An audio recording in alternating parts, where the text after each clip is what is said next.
Welcome. This is Sammy Papert, your host of a brand new show called Renaissance Rap. We'll be here live every Tuesday at 4 p.m. You'll be able to listen to it by clicking a link on slowtalkradio.com. There will also be archived video and a video link, so you'll be able to see us, listen to us. You won't be able to get away from us. Again, it's slowtalkradio.com or Slow Talk Radio. That's where we are, and the show is Renaissance Rap. My name is Sammy Papert. I'm one of the co-hosts. I'm joined by Gary Conway. Welcome, Gary. And that's only one of my names, but we'll get into that. I'm aware of that. By the way, Slow Talk, I love that name because we all talk too fast. So that gives us the first clue not to talk that fast. If only I could get you to listen to your own speaking. Right. So, Gary, probably a good idea to lead things off by telling folks a little bit about what Renaissance Rap is. I have no idea. Who came up with that? Well, we're going to have to go to our... No, we won't go to our producer quite yet, but Renaissance Rap. So I remember. Okay, so you take your first shot at this. I'm going to say this, but I want to say this in as humble a way I can say it. A few years ago at the first Paso Robles Film Festival, I was named Renaissance Man. And they never could find anybody after that to have Renaissance Man number 2. And so I thought that this would be a good opportunity to remind people. So alternatively, what else might the title mean, Gary? I don't know. We'll figure it out as we go on. No, I actually have plenty of ideas. We're going to actually there's a lot of great reasons to call it Renaissance Rap, because one of the things I think we're all involved with in the society today and everything we're doing is a rebirth, and then we'll find that especially in the winery business. So the idea of Renaissance really is a rebirth, rediscovery. It's about knowing history and how history will help us today. Okay, so Renaissance as in rebirth, and rap as in you and I talking with guests probably? Are we ever? Okay, cool. And for our listeners and our viewers, we ought to say a little bit about... By the way, there are millions of those. The millions in waiting who we have not yet converted. Oh, boy. You ought to see them outside right now. It's amazing. We ought to let everyone know a little bit about you and me. So I'll take a stab at you if you'll be gentle when you stab back at me. Do you have some knives that I'm not aware of? They're figurative knives. Metaphorical knives. So if you don't know... Gary Conway is truly a Renaissance man. He's both an actor, he's an artist, lovely, fantastic paintings. He's a musician, he's a thinker, he's a winemaker. He makes just fantastic wine at his winery, Carmody McKnight, with his lovely wife, Marion. And so does Caldera, by the way. We'll get to that later. Thank you very much. To be continued. And Gary, most importantly, as far as I'm concerned, once I met him in 2001, we became very, very good friends. So I'm thrilled to call him friend and now co-host. So, I should mention, of course, the two shows that some of you will remember, Land of the Giants and Burke's Law, were the two television shows. Land of the Giants went on to become the number one most viewed show internationally in history. Right. So, and by the way, we're calling this to help out the new Land of the Giants, which is going to become a metaphor in many ways that we'll be able to have fun with as we go on. Sorry. Cool. So that's Gary Conway, my sidekick or my pain in my ass, whatever it is, Gary Conway. So take it away, Gary. What? Yeah. Okay. Sammy Papert, which is not... What is your actual real name? I'm going to stick with Sammy Papert. All right, because when you're describing me, Gary Conway, that's not my real name, say, which is another show. Okay, fine. We'll table that. My real name is Gareth Carmody. Gareth Carmody, I know that. And I have a sister out here. Her name is Carmody, too, so sometimes I got to acknowledge that. Sammy is a special human being. I think we fell in love at first sight, right? It's a beautiful day. And right away, we were kindred spirits because he came onto our vineyard and rapidly understood what it is to be into a true natural world. And that has kept true to this moment. And wanted to make wine like all of our forebears. I don't know any Italian ever heard before. They've done it make wine, so it's probably the most fundamental urge in human history. But he wanted to make it, as we will underscore in this program, make real wine. Real wine. Real wine. That's going to be a subject, because what we're finding today is not real anymore.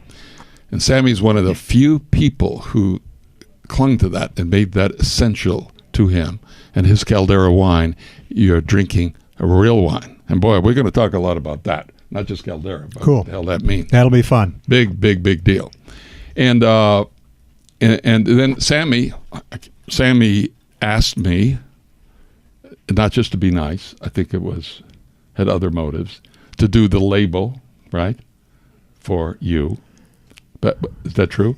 You look surprised. I'm going to let you know it was just to be nice.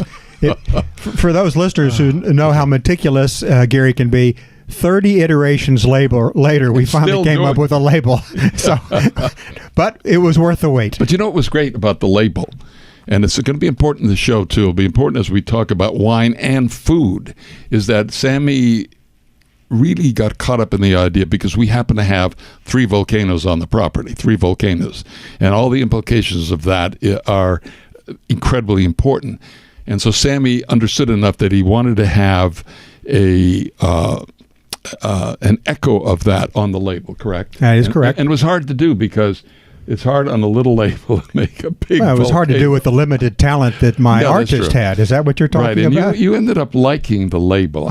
You loved the label, right? I love the label. Okay, thank you.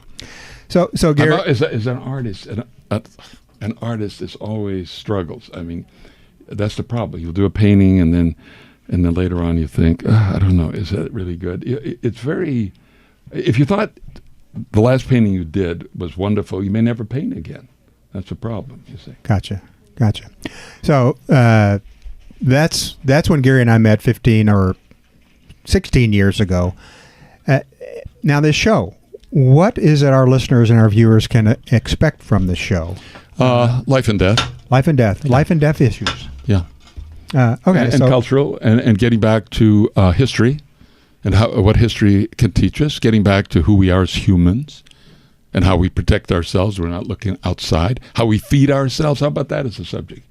Like every Indian and every Aborigine and every caveman knew, and we have no idea that. So I think, and it's going to be a show, unlike I happen to watch a lot of political shows, you know that. And over the years I've watched them, I cannot tell you actually anything I've really learned from any of them that is affecting my daily life.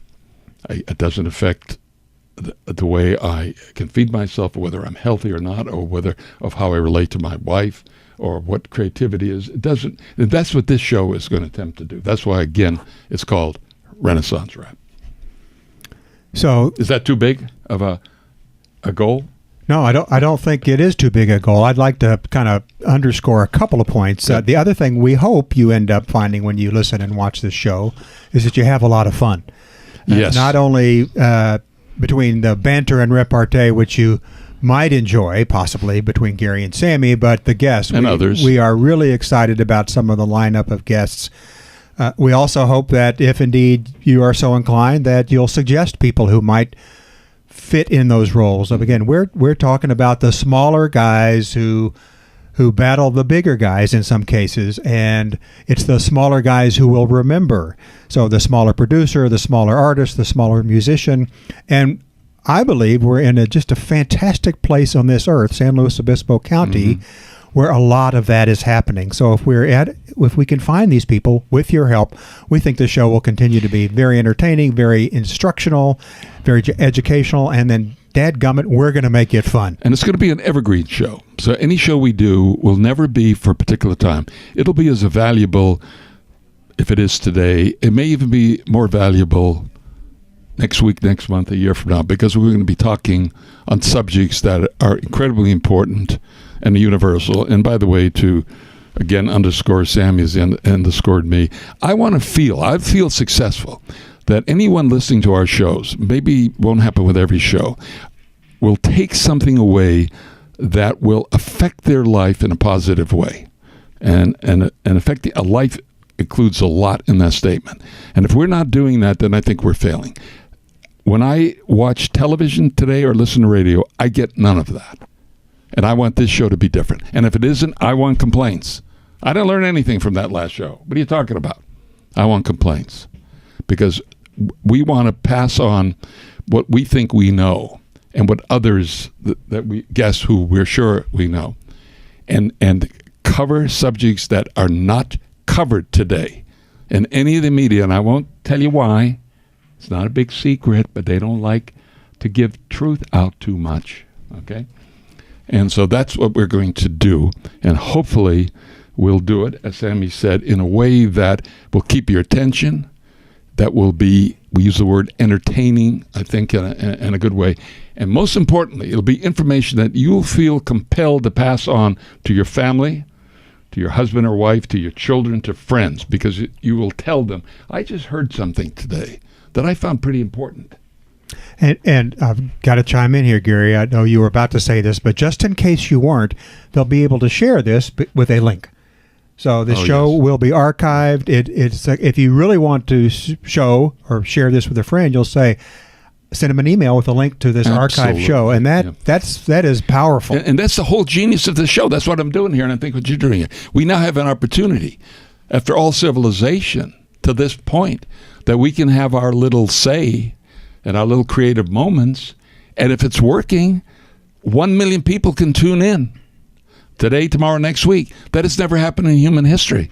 It's happening right now. Okay. So we've talked a little bit about the show and who we are, and we both touched on the metaphor of giants, small guy versus big guy. I want to talk briefly about this, and then we've got a guest who will chime in just a second. We'll connect with his call. But let's talk briefly about big guy versus little guy. You lived this in your show, Land of the Giants, way back when. You lived this show, but, how is that playing out today? Well, the Giants was a metaphor going back to Gulliver's Travels, and that's what was picked up on this show. And we'll have a time to get into that with more detail, but philosophically, it was incredibly important to all the great thinkers, and even led into our own revolution, the communist revolution. In fact, all revolutions, the whole idea that, okay, the big people, the giants have taken over. Now we will come in and step in and get you little guys back on top. And then inevitability, the giants. So, yeah, for 2-3 years, I fought giants. And as an actor, I actually believed I was, or I couldn't be convincing. I think people watch the show and they're convinced to this day because I'm not acting at that point. I'm actually believing those are giants.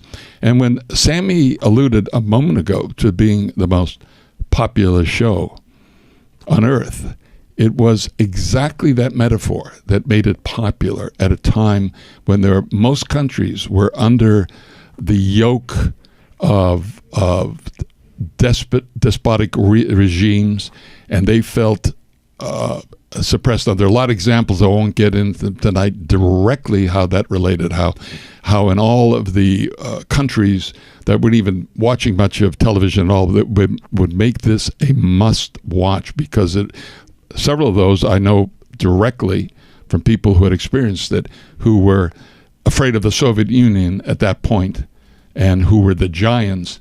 And this was a show that they could relate to. So it has a strong, incredibly strong symbolism, going back to the 1700s when Gulliver's Travels was written by Swift, and it became, by the way, Thomas Jefferson's favorite book, as an example. And we can use it constantly. It's a fun metaphor, and I'm getting too serious. But when you say the new land of the giants, you usually get a giggle. Huh? Oh, you got it. Okay, we can go on then. Okay, so let's do a quick station break, and then we're going to patch in Stephen. So just as a reminder to this vast audience we're developing, this is Slow Talk Radio. You're listening to Gary Conway, Sammy Papert on our show, which will air every Thursday at 4 p.m., called Renaissance Rap. I want to introduce Stephen Jones. In just a second, I'll patch him in. Stephen is like a lot of people who have moved to San Luis Obispo County. They're here because they want to be.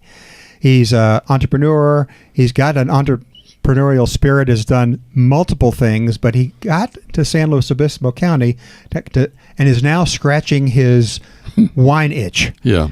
He's working on his sommelier credentials, and let me hit one little button and patch him in. Hopefully you're with us, Stephen. Can you hear us fine?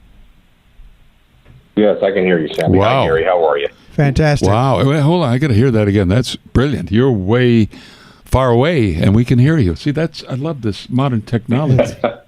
Coming through loud and clear. Yeah. The wonder of modern technology. And you sound good. And you have a good voice. We know that. That's one reason you were invited. We don't want high, squeaky voices on the show. I don't know. It depends on who the subject is. I may overrule you on that one, Gary. Anyway, thank you for calling. And I was going to quickly add that, and it would be great too, by the way, I think the audience would love to hear this, what a sommelier is and what you have to do to become one and what it means for you. That's important. But Well, I want to say this too by introduction, that Sammy and I became very tight because he's one of the only few human beings that, as far as I'm concerned, really understands this whole subject of wine that we will be learning more about in the future. So anyway, explain sommelier, Stephen. Well, the traditional definition of a sommelier is a wine expert that would work in a restaurant, specifically on the floor, to pair fine wines with the entrees that have been selected by the diners. But it's gone in recent years. The profession itself has really blossomed into many other things. There are specific schools that you can attend, which is one of the things that I had done. I attended a culinary institute to learn the history of wine, the specific regions around the world, what the particular varietals are, the main producers of those areas, what makes those wines worth several hundred to several $1,000s per bottle. And it now translates into a position that is used by wine retailers, large corporations, hotel chains, resort chains will hire sommeliers to put together their wine lists. They're hired by distributors now to select the best wines available to be able to get an idea of what the proper pricing structure should be. So it's a growing field, a growing expertise. What I was impressed with, Steve, when I talked about the sommelier was your study of the history of wine. And I find that wildly missing from most wine conversations. Now, as an artist, I studied art history, and there's no appreciation of any art with understanding history. And one of the problems when you pick up a wine magazine and they're talking about wines, all you ever see is an opinion by someone. And in my entire study of art history, not one single professor ever gave his opinion. He gave us history so we could have more intelligent opinions. So that's why I like in you, and when we have these wine conversations, it's very easy for us, because of your experience, to be talking about something and saying yes, and that's what they did 50 years ago or 100 years ago or 1,000 years ago. And that to me is vitally important, and that is missing today. And Stephen, I'm curious, what's your goal? What is your pursuit of sommelier credentials all about? What are you trying to accomplish? What is in it? What do you want to do once you have those credentials? What do I do when I grow up? Yeah. I didn't go there. Don't grow up. Don't grow up. Don't do that. Well, a few years ago... That's why it's called, by the way, we're called little people. We're called giants. They're the giants, and then the people don't grow up, right? Well, keeping my boyish charm about me, I decided that I was tired of working in an office all the time. And I thought, I enjoyed being outdoors. I enjoyed meeting people. What could I do? What do I love? How could I change some things? And I realized, But when you were working in the really office, love Stephen, wine. you were sneaking the wine, okay? And you felt that you wanted to be able to do this with more legitimacy. Well, I was enjoying the wine out to dinner, that's for sure. Oh, okay, good. But I realized that I really had a passion for it, and that I decided, well, if I was going to try to transition to a new industry, I should get an education in it. So I began taking classes in viticulture and enology, wine history, sommelier training. I'm continuing with that currently with the Wine Spirit Education Trust out of London, England. Now that I've attained the certified sommelier level, I'm now going for an advanced award through the Wine Spirit Education Trust, which will then allow me to be able to proceed to my Master of Wine designation, which will take another 3 years or so to accomplish. So that's my goal. There's less than 500 individuals in the world that currently hold a Master of Wine. And my goal is to be one of those few. And did we say this, Stephen? I confess to you that as we got to know each other and you came up a lot, you got so interested in what a natural vineyard is, what a non-GMO vineyard. And as we talked about, and as you began to learn a lot about all the incredible studies we had and the results of those, I confess to you, I don't know I can't even imagine a professor you would have that would now have your knowledge. And I don't know whether you agreed with me or not, but you've gone to me, beyond history and so on, because what we have a moment of time when everything has, in many ways, which we'll get into other programs, has changed dramatically from what a vineyard is and what a wine means. We no longer, and we're going to have talks on this, and you're going to have great contributions on this. If I were to go to somebody and say today, what is wine?